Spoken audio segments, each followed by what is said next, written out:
ते कोण दिसतंय बघा तुम्ही काम होते होतं कब आया हो। आज मैं 6 अक्टूबर 2019 रविवार को अपने ममाने में अपने मझले दादा मामा के यहाँ धार्मिक कार्य हवन के विशेष अवसर पर उपस्थित हूँ। उसी समय अपने बचपन की प्यारी सरिता, प्यारी नदी, जिसमें इस समय कलकल छलछल पानी बह रहा है स्टॉप डैम पर, वहाँ खड़ा हुआ हूँ। कुछ पुरानी स्मृतियाँ हैं, कुछ वर्तमान के भाव हैं, कुछ उत्साह है, कुछ उत्साह है, कुछ पीड़ा है, उसी की अभिव्यक्ति इन पंक्तियों में है। मेरे साथ यहाँ आज मेरे मित्र टेकचंद विश्वकर्मा हैं, मेरे भाई राजकुमार हैं, और इसी समय कुछ पंक्तियाँ आई हैं, अनघड़-सी पंक्तियाँ हैं, उन्हें मैं साझा कर रहा हूँ।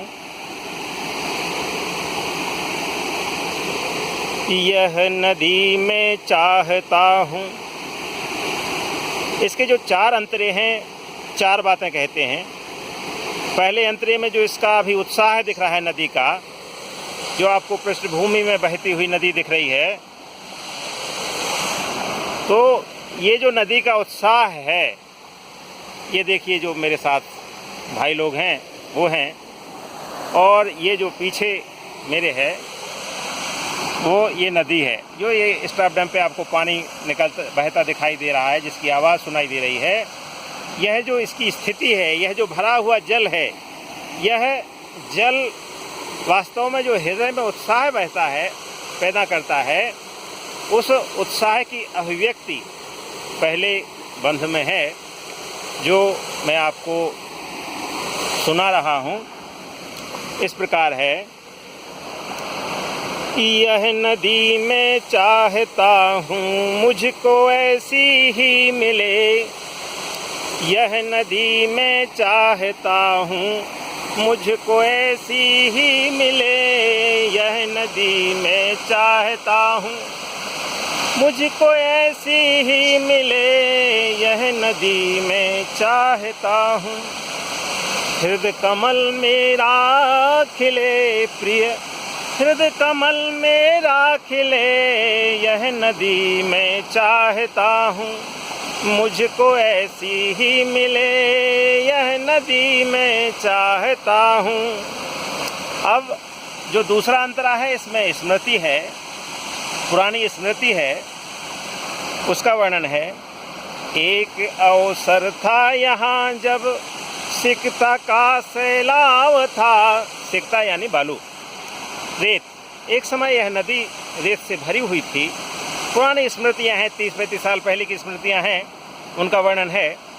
एक अवसर था यहाँ जब सिकता का सैलाव था। अब आप देख सकते हैं जो पीछे है, नदी कहीं खो गई है। ऐसे लगता है कि खेत के बीच से नदी ने कोई नया रास्ता बना लिया है, लेकिन वास्तव में यह नया रास्ता नहीं है, बल्कि जो रेत का अवैध उत्खनन है उसका परिणाम है। रेत की जो अवैध ढुलाई होती है उसका परिणाम है, और इसी कारण से यह नदी कहीं गुम सी हो गई है। आगे देखिए, आपको जो दिखाई दे रहा है पीछे दृश्य।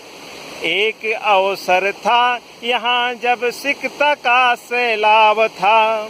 एक अवसर था यहाँ जब सिकता का सैलाव था। कुओं में जल खूब था। अब देखिए क्या है कि जैसे नदी की रेत धोई गई, नदी कहीं कहीं 15-15 फीट, 20-20 फीट तक गहरी हो गई, तो उसी तरह यहाँ के कुओं का जल स्तर भी 15-15, 20-20 फीट नीचे चला गया। तो उसी का है वर्णन इसमें। एक अवसर था यहाँ जब सिकता का सैलाव था। कुओं में जब जल खूब था, ना होता कोई अभाव था। एक अवसर था यहाँ जब। अब मुझे वो बचपन की याद आ रही है जब रेत से भरी हुई नदी रहती थी और उस नदी में निकलते हुए हम लोग बचपन में सीपियाँ इकट्ठी किया करते थे। बड़ी बड़ी सीपियाँ रहती थी, सुंदर सीपियाँ रखती थी, उन सीपों से खेलते थे। मेरा ममाना है, बचपन से आना जाना है, तो उसी का वर्णन है। सीपियों से खेलते थे आज गुम जाने कहाँ। वे सीपियाँ आज ना जाने कहाँ गुम हो गई हैं। वह बचपन जैसे गुम हो गया है, इसी तरह वे सीपियाँ गुम हो गई हैं। सीपियों से खेलते थे आज गुम जाने कहाँ, दूर तक वीरान धारा। अब धारा वीरान हो गई है। जिस नदी में रेत ना हो वह नदी क्या, उस नदी की धार क्या जिसमें रेत ना हो। रेत नदी, बहती नदी में से लोग रेत छान छान के भर ले रहे हैं। नदी में रेत बचती ही नहीं है। नदी की पहचान रेत नदी में नहीं है, तो जल कहाँ से बचेगा। कौन सीपियों से खेलते थे आज गुम जाने कहाँ, दूर तक वीरान धारा मुझको दिखती है यहाँ। कौन ढोकर ले गया है, कौन ढोकर ले गया है धार के प्राणों को प्रिय। हे मेरे मित्रों, नदी की धार के जो प्राण हैं वह रेत है। उस रेत को, धार के प्राणों को न जाने कौन ढो के ले गया है। इसी दर्द की अभिव्यक्ति है। कौन ढोकर ले गया है धार के प्राणों को प्रिय, कौन ढोकर ले गया है। मैं दुखी हूँ दर्द भारी, मैं दुखी हूँ दर्द भारी। मेरे साथ साथ जो मेरी भावना के बहुत सारे लोग हैं वो भी यह तड़पन महसूस करते होंगे। मैं दुखी हूँ, जो नदी की ये स्थिति है, जो नदी हो गई है, उस स्थिति से। कौन ढोकर ले गया है धार के प्राणों को प्रिय, मैं दुखी हूँ दर्द भारी, तड़पता है मेरा ही कौन ढोकर ले गया है। और मैं पुनः पहला अंतरा इस वैभव का सुनाना चाहूँगा। यह नदी मैं चाहता हूँ, जो मेरी नदी खो गई है, उस खोई हुई नदी को मैं चाहता हूँ। जिस तरह आज यह 6 अक्टूबर को दिखाई दे रही है, यहाँ स्टाफ डैम पे भरी हुई, कल छल स्टाफ डैम से बहती हुई उस नदी को चाहता हूँ। यह नदी मैं चाहता हूँ मुझको ऐसी ही मिले, हृदय कमल मेरा खिले प्रिय, हृदय कमल मेरा खिले। धन्यवाद।